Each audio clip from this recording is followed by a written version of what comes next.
सन 2008 से हर साल 15 अक्टूबर को ग्लोबल हैंड वॉशिंग डे वैश्विक हाथ धुलाई दिवस यानी GHD के रूप में मनाया जाता है,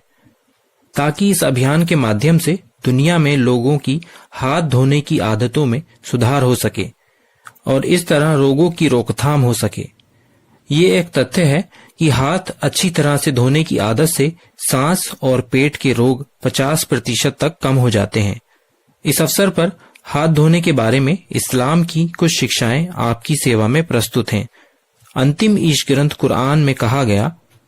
अल्लाह चाहता है कि तुम्हें पवित्र कर दे, तो जो लोग ईमानदारी के सबसे ऊंचे स्थान पर होने का दावा करते हैं, वे जब नमाज के लिए चलें तो अपने चेहरे धो लें, अपने हाथों को कोहनियों तक धो लें,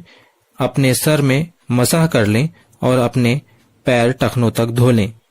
एक अवसर पर अंतिम ईशदूत ने कहा,